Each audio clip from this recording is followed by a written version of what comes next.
जनक नंदिनी सीता को पाने की व्यग्रता लेकर के संसार के अनगिनत राजा एकत्र है। ये जो अनगिनत राजा है, यह जो जनक नंदिनी सीता है, वे मूर्तिमती लक्ष्मी भी है, मां साक्षात शांति भी है, भक्ति रूपा भी है, शक्ति रूपा भी है। इनके अनेक रूप हैं और इन्हीं में से किसी न किसी रूप को हम और आप अपने जीवन में पाना चाहते हैं। अगर हम संपत्ति पाना चाहते हैं तो भी सीता जी, अगर हम शांति पाना चाहते हैं तो भी वही सीता जी है, और अगर आप शक्ति पाना चाहते हैं तो भी वो सीता जी है। तो पहला तो सूत्र यही है कि आप उन्हें क्या समझ करके पाना चाहते हैं। वे कौन?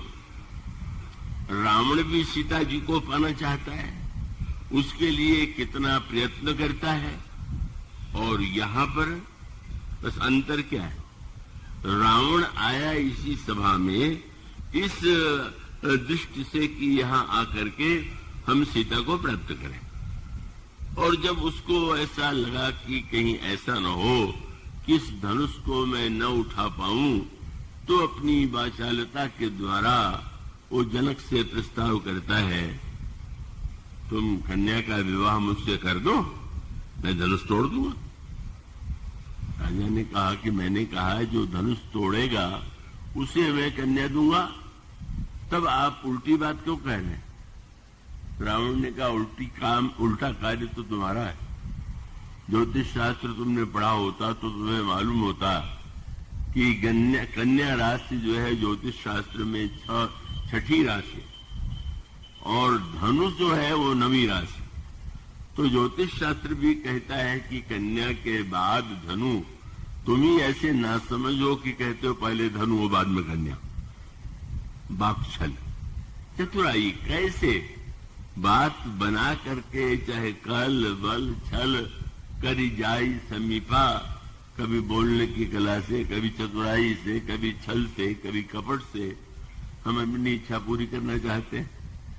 अब वो नारद रावण जो है वो चुपचाप ऐसा समझता है कि उचित अवसर नहीं है, चला जाता है।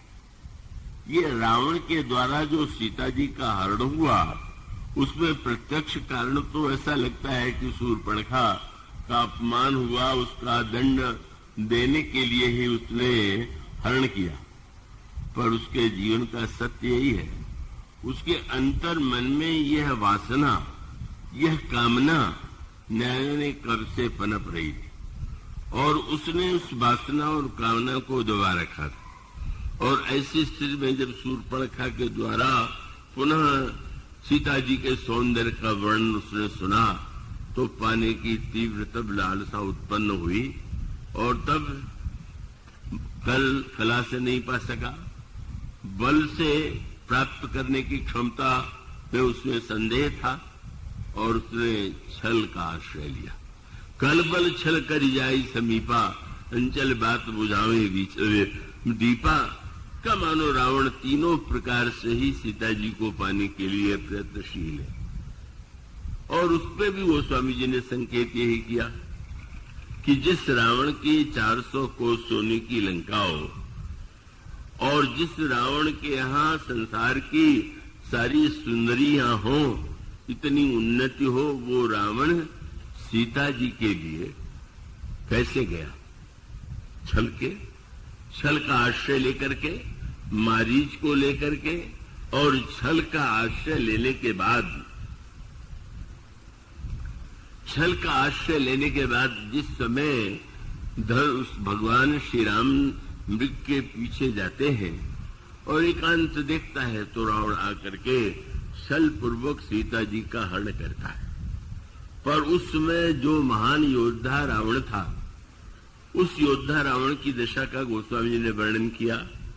क्या ये जो ऐसे गांव के कुत्ते होते हैं जो पाले हुए नहीं हैं, और जो किसी घर में रोटी पाने के लिए घुसना चाहते हैं, तो बड़ी चौकन्ने होकर के चारों ओर देखते हैं कि कोई देखने वाला तो नहीं।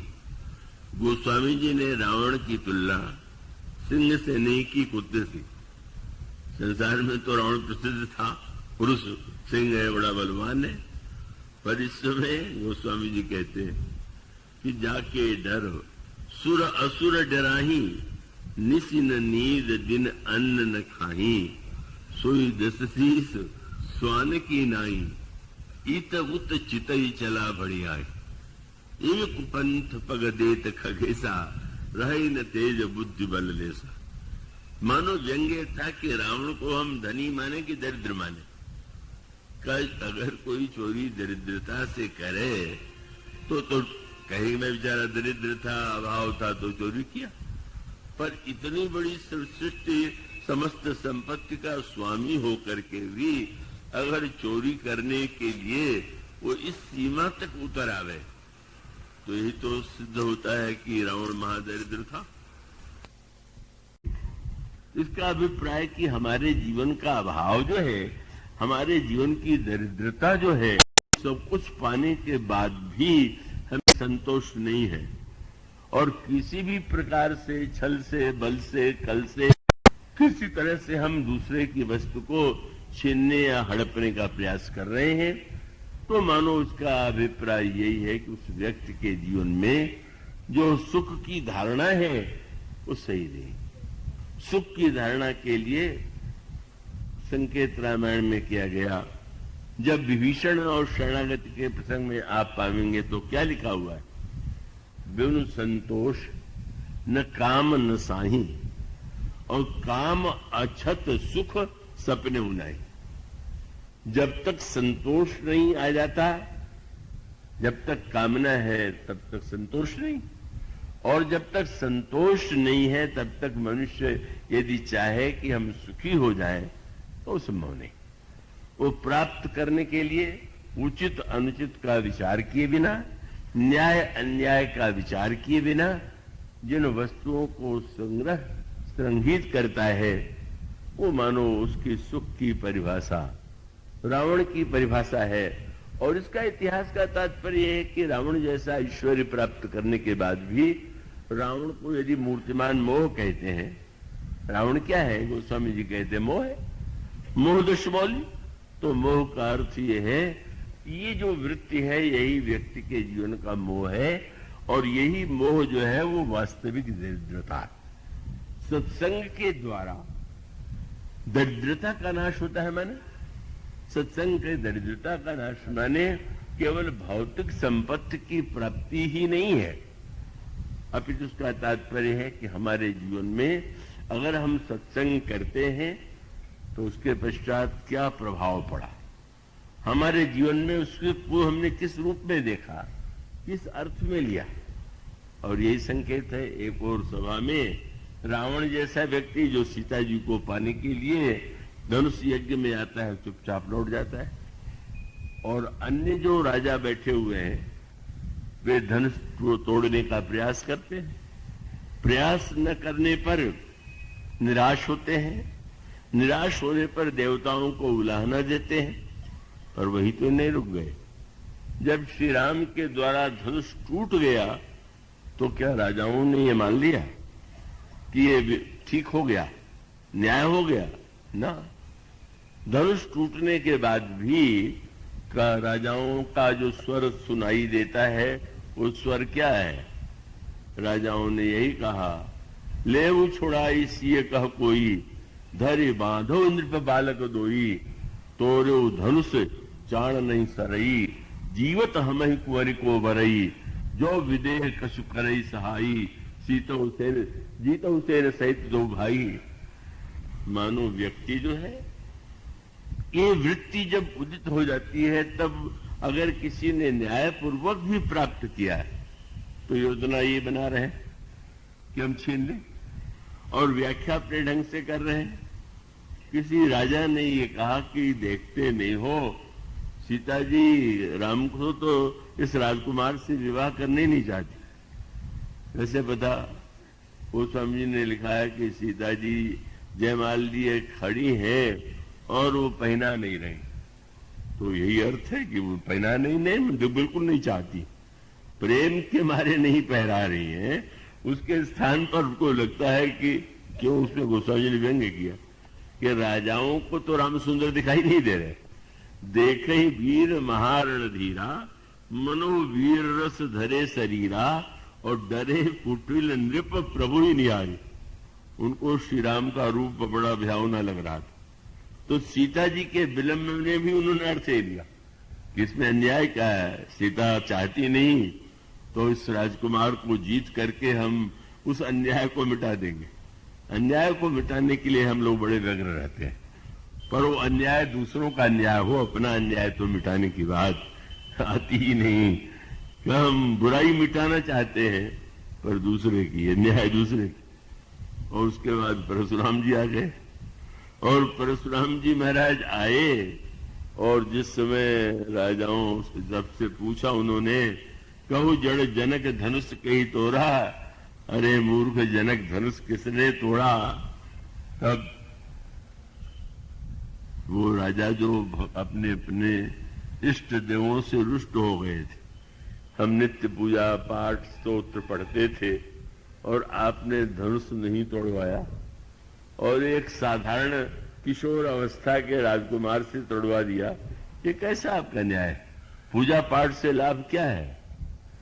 अब आज से पूजा नहीं, पाठ नहीं, ऐसा बहुत से लोग करते हैं। लेकिन जब परशुराम जी ने कहा कि जिसने तोड़ा है उसका सिर काटना है, तो उन्होंने अपने इष्ट देवों को धन्यवाद दिया, बहुत अच्छा किया, नहीं तोड़वाया। हम लोगों की कामनाओं का अर्थ बदलता रहता है। आज किसी को अपना कहेंगे, कल पराया कहेंगे। आज किसी को मित्र कहेंगे, कल उसी को शत्रु कहने लगेंगे। मानो हमारी मान्यताएं, हमारी धारणाएं बदलती ही रहती हैं। तो ऐसी स्थिति में अगर व्यक्ति के जीवन में उस प्रकार से जैसी लंका की उन्नति हो रही है, और आजकल तो इस पर बड़ा बल दिया जाता है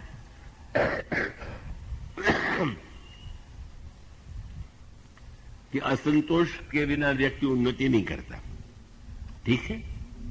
पर असंतोष के बाद अगर व्यक्ति असंतोष के बाद भी उन्नति करे, और उन्नति के बाद भी उसको उन्नति का बोध न हो, और वो उन्नति की आकांक्षा संसार के, विश्व के समस्त वस्तुओं पर अधिकार करने की दिशा में ले जाए। इसलिए रामचरितमानस में यह दिखाने की चेष्टा की गई कि दरिद्रता का अर्थ केवल धनहीनता नहीं। अगर देखें तो राम राज्य का वर्णन करते हुए गोस्वामी जी ने कहा, राम राज्य में कोई दुखी नहीं, तो उसमें 3 शब्द एक साथ लिखे गए, नहीं दरिद्र को दुखी न दीना। दुखी शब्द बीच में है और दरिद्र और दीन आसपास में। और इसका अभिप्राय है कि मानसिक दीनता और बुद्धि की भी दरिद्रता, रामायण में इसको भी दरिद्रता बताया गया। ज्ञान रंक नर परम अभागी, जो बेचारे ज्ञान की दृष्टि से दरिद्र हैं वो भी दरिद्र है, जो मन की दृष्टि से दरिद्र है वो भी दरिद्र है, और जो अभाव से ग्रस्त है वो भी दरिद्र है। इसलिए सुख की परिभाषा क्या है? सुख की परिभाषा इससे विदित होगी। दवा की श्रेष्ठता की परिभाषा दवा के लक्षण से नहीं, परिणाम से होगी।